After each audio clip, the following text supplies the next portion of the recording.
habis itu kalau misalnya kita udah ngecek nih, oh itu orangnya kayak gini gini gini, terus perspektif orang tentang gue tuh ternyata ya sama lah sama yang gue pikirin. Terus kayak teman-teman udah bisa nilai ini personal branding gue, buzzword gue tuh udah strong atau masih abu-abu gitu. Udah ya itu udah strong atau masih abu-abu. Terus habis itu kita bisa ngecek, kita bisa nanyain gimana caranya supaya brandnya bisa lebih powerful lagi. Gitu. Dicek dulu goals-nya apa, yang kayak tadi, si purpose-nya apa kira-kira. Terus habis itu kira-kira kita ngomongnya sama siapa nih, yang emang kita mau ajak ngobrol. Iya, semua orang di dunia ini bakal jadi audiens kita kalau kita ngomongin personal branding, tapi kayak kita mau fokusnya ke siapa, gitu, fokus utamanya. Terus habis itu sekarang brand position kita tuh udah sampai mana? Yang tadi ya kita kan udah sama-sama ngomongin cara ngeceknya gitu.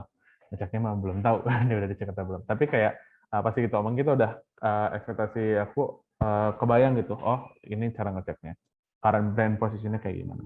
Terus habis itu dari situ kita butuh bikin perubahan atau enggak?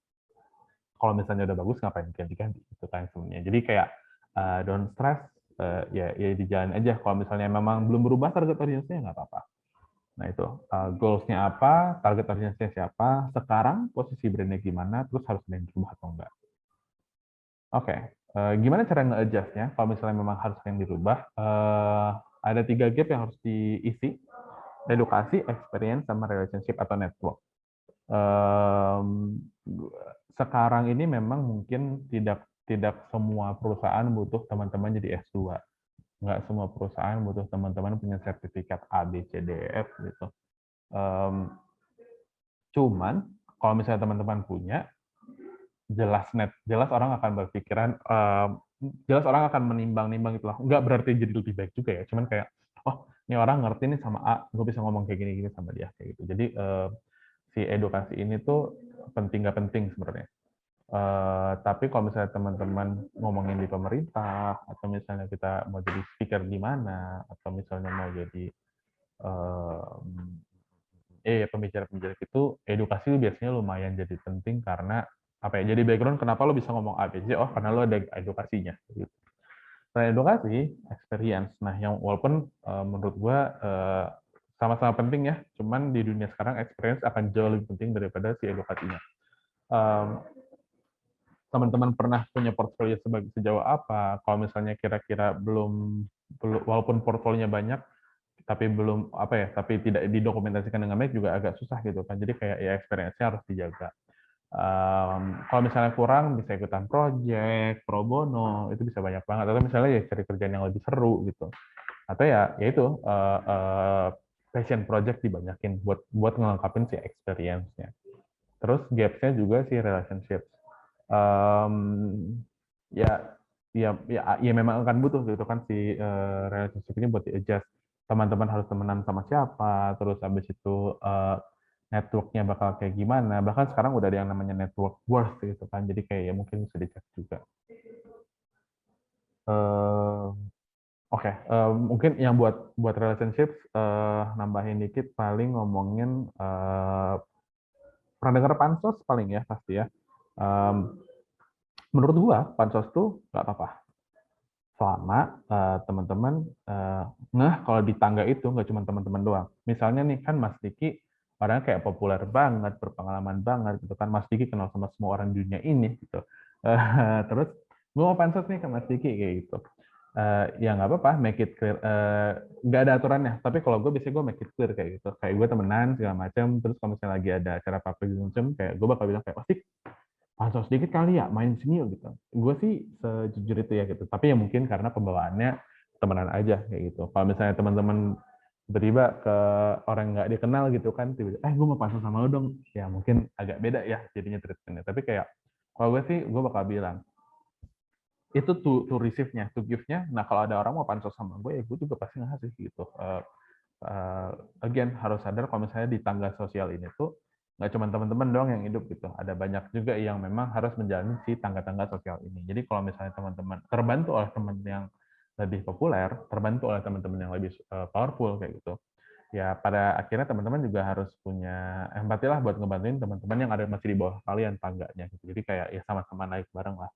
Karena menurut gue semakin banyak teman-teman kita yang level sosialnya atau levelnya naik, kan teman kita juga ya kayak bakal ngasih benefit juga gitu sih. Itu kalau mau kapitalis. Tapi basically dari sisi pertemanan, relationship makin banyak semakin banyak ya, semakin banyak yang levelnya naik, semakin bagus. Gua tuh bukan tipe orang yang percaya teman tuh harus banyak-banyak banget. Karena kadang teman ngerepotin gitu kan. Tapi kayak teman-teman keren harus banyak gitu. Karena biasanya teman-teman keren yang ngebantuin kita kayak gitu. Jadi kayak banyakin temen yang keren, jangan temen yang biasa aja. Cowok harus pilih-pilih temen dong. Uh, Iyalah, maksud gue pasti pilih-pilih temen, pilih-pilih baik sama orang enggak, tapi pilih-pilih temen menurut gue ya harus pilih gitu, karena pada akhirnya ya itu tadi gitu, relationship itu akan mempengaruhi sama yang namanya personal brandingnya juga kayak gitu. Oke, terus habis itu gimana cara naikin adjustment-nya juga? Jangan cuma ngomong doang kayak gitu. Jangan cuma pengen-pengen aja, tapi kayak introduce ourselves-nya juga harus jelas gitu. Mau jadi orang yang seperti apa, dikenalnya harus jelas. Terus speak the language of the audience. Teman-teman pengen terkenal di luar negeri, teman-teman pengen diakuin jadi digital marketer paling savvy sejagat raya, terus habis itu nggak bisa bahasa Inggris gitu. While semua orang tuh ngomongnya pakai bahasa Inggris. Atau misalnya kayak teman-teman pengen jadi orang yang paling jago digital marketing se-Asia, tapi nggak bisa ngomong bahasa Mandarin gitu misalnya. Sedangkan kayak, oh di Mandarin tuh marketnya banyak banget, itu juga harus di-adjust speak the language. Nggak cuma bahasa, tapi juga kayak, nggak cuma bahasa nasional ya, tapi juga kayak bahasa pergaulan gitu lah. Ada beberapa slang yang harus teman-teman bikin. Teman-teman mau di Jaksel, terus habis itu teman-teman ngejudge, lo kalau ngomong pakai bahasa Inggris sih, kayak gitu. Ya nggak bisa, di Jakarta Selatan ya orang bakal ngomong pakai which is, kayak gitu. Ini bukan nge-bash ya, tapi kayak, ya, dari tadi gue juga ngomongnya udah campur-campur gitu kan. Uh, ya language-nya seperti itu gitu. Again nggak ada yang salah, nggak ada yang benar, cuman hal netral. Ya udah language-nya kayak gitu, ya ikutin aja. Sama share your story. Nah ini tricky banget nih share our story gitu. Bisa jadi kayak, kok lu narsis banget sih, kalau nggak kayak, kalau ngomongin diri lo sendiri sih gitu. Ya kadang-kadang kita bakal butuh cerita tentang kita gitu. Mungkin triknya adalah bukan fokus di kitanya, tapi fokus di ceritanya gitu, fokus di kejadiannya gitu. Karena orang tuh paling seneng ngomongin diri sendiri sama dengerin cerita gitu. Jadi kalau misalnya kita cuma ngomongin kita, ya orang bakal bete juga dengerinnya gitu kan. Tapi kalau misalnya kita bisa cerita tentang si prosesnya, cerita tentang kayak kejadiannya, cerita tentang harinya gitu, ya that's fine gitu. Dan tambahin juga buat dengerin cerita orang. Jadi kayak make sure komunikasi, bukan cuma kita preaching, oh gue keren loh, gue keren loh, gue keren loh, ya nggak gitu juga kayak gitu. Gimana cara ceritain cerita kita? Ya kita harus showcase apa yang kita punya gitu. Again, pansos build influential relationships. Terus abis itu involve di project. Ini again buat yang experience tadi juga nambah. Sama kalau misalnya kita semakin banyak kolaborasi, ya semakin apa ya, semakin banyak juga cerita kita didengar tanpa kita yang capek nyap-nyap gitu kan. Volunteering juga. Terus abis itu kalau misalnya ada apa namanya, kalau misalnya ada kesempatan buat ngelit, ya lead lah gitu. Karena pada akhirnya cerita teman-teman bakal ke expose pas teman-teman punya panggung, dan yang namanya panggung pasti posisinya di atas kayak gitu kan. Jadi ya kadang-kadang ngambil leadership role juga nggak masalah gitu, selama emang lu pengen kontribusi, bukan pengen jadi bos doang, bukan pengen dapat title-nya aja gitu, bukan pengen cuma naruh di CV, oh gue pernah lead project ini gini-gini, ya enggak, tapi kayak you know your shit lah kayak gitu. Terus habis itu kalau misalnya mau rada gampang gitu kan, sekarang udah ada website gitu, ya start your website or blog or mini blog kan. Instagram dan semua sosial media itu kan mini blognya kita gitu. Nah ya mulai di sana aja gitu. Apakah followersnya harus banyak? Ya enggak juga. Apakah harus konten tiap hari? Questionable, tapi kalau gue sih mungkin karena gue nggak konten ya, jadi ini bias. Tapi kalau misalnya teman-teman bisa konten tiap hari akan lebih bagus, karena menurut gue semua manusia itu ceritanya menarik, dan kalau teman-teman bisa ceritain cerita teman-teman via sosial media, that will be a good thing. Harus nggak? yang nggak harus juga sih, tergantung juga kayak gitu. Gua hidup di dunia, apalagi kalau misalnya ngomongin pemerintah dan politik gitu ya, semakin nggak kelihatan teman-teman ya semakin bagus gitu. Tapi jadinya orang-orang di sana jarang sekali punya sosial media. Tapi teman-temannya tahu gitu. Teman-teman di dunia government, teman-teman di dunia politik tahu, oh nih orang ini siapa nih kayak gitu. Jadi em, mungkin dia nggak harus punya website, mungkin dia nggak harus punya blog, tapi yang jelas influential relationship-nya dia bagus, pasti dia punya project yang banyak, dia apalagi di politik gitu ya, sering banget kita volunteer karena nggak dibayar pakai rupiah tapi dibayar pakai yang lain gitu kan. Terus pasti ngambil leadership role. Tapi apakah harus punya website, apakah harus punya blog, apakah harus punya sosial media, tergantung banget kerjaan teman-teman kayak gimana, tergantung banget purpose teman-teman kayak gimana gitu. Nih tadi yang social leader, make new friends, promote your friends, ask help, give help. Gue mungkin mau bahas kasusnya Aukarin zaman dulu banget. Kalau teman-teman tahu, Aukarin itu kan banyak temennya ya, terus dia promosiin teman-temannya. Terus habis itu teman-temannya nggak promosiin Aukarin. Aukarinnya naik. Terus Aukarin promosiin teman-temannya lagi. Teman-temannya naik. Terus teman-temannya jadi promosiin Aukarin lagi. Aukarinnya naik. Gitu aja terus kayak ubur-ubur gitu. Kepalanya naik, terus tangannya naik, kepalanya naik, tangannya naik kayak gitu. Nah, menurut gue social leader ya kayak gitu bentukannya. Lu ngebantuin orang bakal bantuin lu. Jadi make new friends, promote your friends. Never promote yourself just because gitu. Kalau gue sih tipe, gue bakal promosin temen gue ke leader yang ada di atas gue kayak gitu. Ini case by case ya, teman-teman bisa ngecek sendiri. Cuman kalau gue tipe pansos gue, misalnya gue punya teman, saya di sini ada siapa? Misalnya ada Intan deh. Terus misalnya sama Intan, gue temennya sama Intan, terus habis itu gue bakal kenalin Intan ke Mas Diki kenalin deh, ini Intan teman gue keren banget, gini. Bikinlah mereka project, Intan naik, ya masa gue nggak ikut gitu kan. Terus habis itu misalnya nama gue naik lagi, terus habis itu gue kenalan sama, misalnya gue temenan sama, ada siapa aja di sini ya, sama Fakri gitu misalnya. Ya udah, tan, lihat deh ini Fakri keren banget gini gitu. Gue bakal promote my friends sih gitu, karena yang bakal bikin orang mau kenal sama gue jadinya network gue yang ada gitu kan. Terus style social leader gue. Tapi ya, balik lagi teman-teman mungkin bisa punya cara sendiri. Feel free to explore lah. Ini nggak ada benar nggak ada salah, cuman so far cara gue works di gue kayak gitu. Oke. How do you leverage social media if you need one? Again, kalau misalnya teman-teman bakal butuh. Pertama, again, tadi kan udah ada pertanyaan target audience-nya kira-kira siapa aja gitu. Ya udah, based on target audience itu, mereka pakai sosial media kayak gimana? Apakah mereka blogging yang harus text based atau mereka agak video atau audio gitu. Jujur waktu itu network gue naik banget pas mulai ada Clubhouse. Clubhouse ya yang audio based gitu kan. Semua orang lagi stres pandemi, semua orang lagi di rumah aja, terus kayak udah kita nyap-nyap di sana gitu, ngobrolnya di sana gitu. Jadi dan kebetulan teman-temannya pas gitu, teman-teman di Clubhouse awal-awal itu pas banget kayak gitu. Semua orang gue nggak pengen ngebahas Android, tapi iPhone user di Clubhouse pada seru-seru waktu itu dan pada punya power semua dan kita temenannya oke banget waktu itu.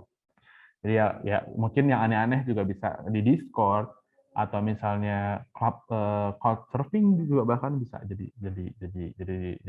tempat kita nongkrong gitu. Again, sosial media platform nggak cuma TikTok, nggak cuma LinkedIn, nggak cuma Twitter, nggak cuma Instagram, banyak banget tapi ya bisa dieksplor. Oh, satu lagi pernah cerita.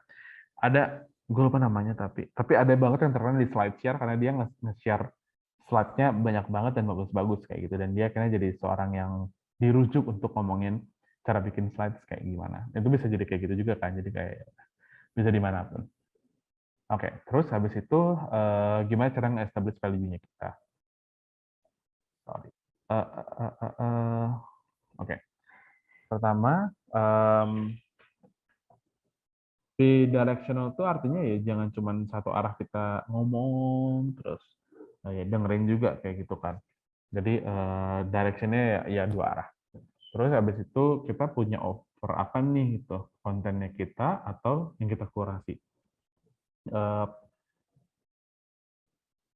Konten original jelas oke, tapi ngekurasi konten juga sangat oke gitu. Ini gue bukan ngomongin konten yang cuman nge-repost doang ya gitu. Cuman ya kayak pas teman-teman kurasi ada cerita yang teman-teman sampaikan atau enggak kayak gitu. Tapi pada akhirnya message teman-teman lah yang penting. Kenapa gue nggak bilang konten teman-teman yang penting ya, kadang-kadang konten orang lain tapi kayak teman-teman punya point of view sendiri kan. That will be fine. Cuman ya jangan lupa kasih kredit. Terus habis itu engagement, make deeper connection sama connect offline. Gua tahu pandemi masih ada, kita masih harus jaga jarak segala macam bla bla bla, tapi offline powerful banget pas kita ngomongin masalah koneksi kayak gitu. Mau kita followersnya segimana juga kalau misalnya orang udah ngeliat kita offline tuh jauh lebih bisa bisa apa ya, bisa dapat koneksi yang lebih bagus. Itu kalau teman-teman millennials atau misalnya Gen Z mungkin ya. Tapi kalau misalnya studi dan teman-teman yang gue udah punya anak cerita, anak-anak SD sekarang tuh harus connect dulu online, baru mereka mau ketemu di offline. Jadi kayak virtual relationship-nya tuh virtual connection itu lebih strong kayak gitu. Jadi make connect apa sih make offline engagement itu questionable sekarang untuk generasi yang alpha, generasi yang masih baru-baru lulus SMA ini gitu, masih sekolah bahkan gitu. Jadi ya offline nggak begitu penting mungkin buat mereka. Tapi itu tadi balik lagi audiensnya teman-teman siapa gitu kan. Mungkin nanti beda generasi beda lagi caranya. Jadi ini again yang works buat gue dan mungkin generasi gue plus satu lah kayak gitu. Oke. Terus habis itu social media plan. Ini dari sini ya kalau misalnya teman-teman lihat ini makin lama makin ambisius, kayak nggak apa-apa. Kalau misalnya teman-teman sudah ngerasa enggak, gue nggak butuh social media plan, ya nggak apa-apa juga gitu. Cuman kalau misalnya punya akan jauh lebih fungsional aja sih sosial medianya, lebih cuan lah kalau misalnya istilahnya gitu. Sama konsistensi, again tadi kalau misalnya kita lempar balik ke personal branding, konsistensi kan penting. Terus habis itu disediakan waktunya gitu. Ini nggak cuma ngomongin ngepost konten ya, tapi juga menyapa warga-warga followersnya teman-teman kayak gitu. Saya misalnya 15 menit sehari buat balas-balasin DM segala macam kayak gitu. Ya nggak masalah kayak gitu. Jangan kayak gue aja sih yang agak-agak berjam-jam lah gue di sosmed kayak ngapain gitu kan. Ya mungkin kalau kerjanya di sosmed wajar lah, kerjaan gue ya offline padahal gitu. Jadi agak-agak ya di spend dengan baik aja. Terus habis itu kalau misalnya memang pengen lebih efisien, ada Hootsuite, ada TweetDeck. Kalau misalnya teman-teman main di Twitter, ada scheduling tools yang bisa dibilang ya apa ya, bikin si 15 menit teman-teman itu berdampak untuk 24 jam kayak gitu. Jadi mungkin bisa dieksplor juga sih Hootsuite-nya. Gimana caranya pelajari Hootsuite? Ya ada di Google kayaknya, ya ntar bisa cek sendiri gitu. Terus habis itu track aktivitasnya kita, kayak konten apa yang works, konten apa yang enggak, cara kita menyapa tuh oke atau enggak, terus kayak jam berapa nih warga-warga gitu, di track aja gitu.